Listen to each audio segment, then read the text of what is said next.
Welcome to the TTS Weekend Edition with me, Yi. Just two stories today. First, we have an update on the Jane Lee case. Jane Lee, the founder of Sumo Salad. We have some pretty startling, updates, revelation about the supposedly insurance coverage gap.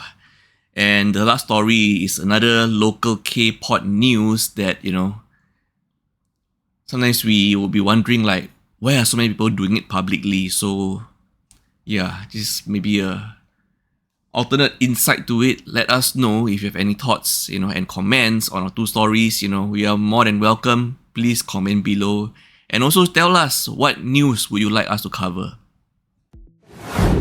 There have been updates on the Jane Lee case. Jane Lee, founder of Sumo Salad, her passing led to greater calls and awareness and protection to SME owners towards potential fraudulent work injury claims. And now we have update that the insurer of Jane Lee's company, Sumo Salad, have notified the employer and reimbursed Sumo Salad for medical expenses and medical leave wages up to the point of June 26 and June 27, 2025, confirming a valid WICA insurance policy with no coverage gap. As you know, Jane Lee made a FB post on July 18 claiming that she was highly distressed and that she might have been the target of fraudulent work injury claim because of a gap in insurance coverage.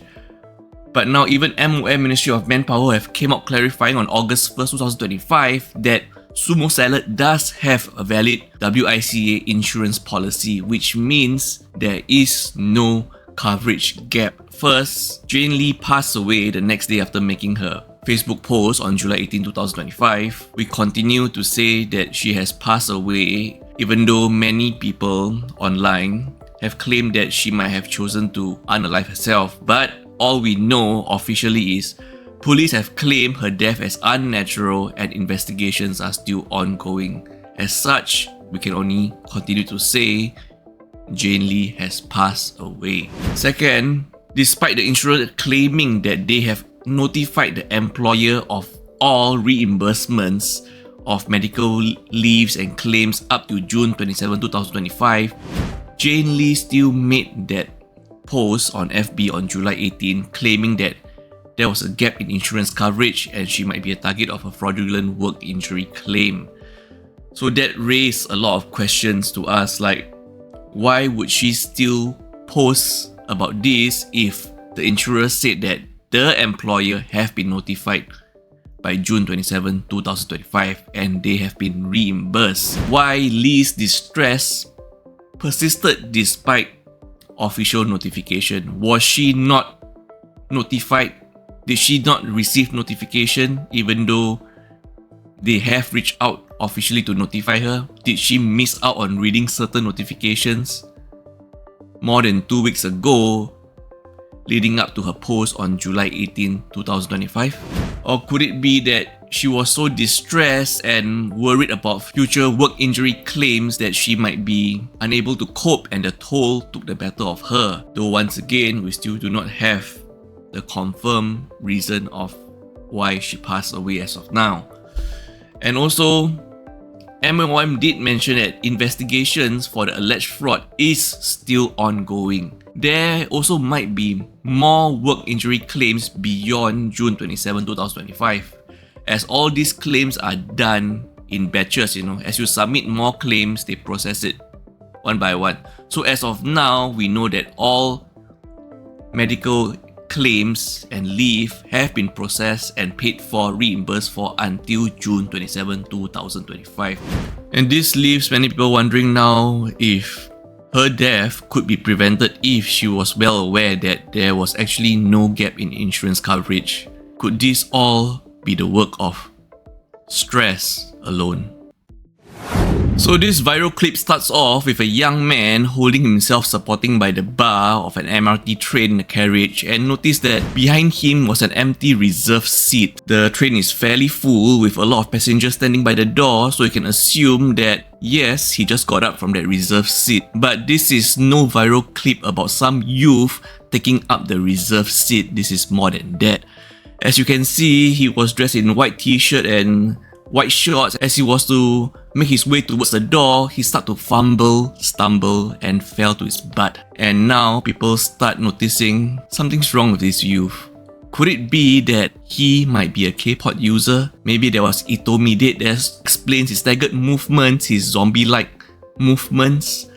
I mean, we are probably in this part of society right now that in Singapore, if anyone starts stumbling, staggering, and falling on the floor, people will just wipe out their phones and film you and assume that, you know, you are a K-pop abuser, you are a K-pop user, and that was intermediate doing its work, you know, turning you into a zombie. I mean, a lot of people will just label you as such without any proof. And now we have confirmation from HSA, the Health Sciences Authority, that this 17-year-old teen does have a vape and K-pot on him. So yes, that was intermediate doing its effect on him. Did you notice that recently there have been rising cases of, traffic accidents involving drivers who might be under the influence of intermediates? If you were to see recently all the traffic accidents, there are some cases where the car doesn't even seem to slow down until impact stopped them, despite the first impact. And there are also cases such as this where people are found, stumbling in zombie-like state on public transport. Remember that uncle on the bus? And now with this teen stumbling and staggering in an enclosed area in an MRT carriage, we still have no confirmation or news on the effects of secondhand inhalation of these K-pods, In such an enclosed area, what happens if you inhale the secondhand fumes of these intermediate-laced K-pods? All I can say is we have to hurry up. Even though awareness is increasing and we have been the Vape initiative right now, but it seems that more and more people are still doing it publicly. And people are wondering how could these people be so silly, right? Doing it in public means very likely you would be caught, more than likely. You would definitely be caught because you'll be behaving like a zombie, stuttering, staggering, oblivious to your surroundings. More than likely you will get reported. And why are people so silly and insistent that they would do these K-pods in public? Is there some kind of intelligence issue here? No.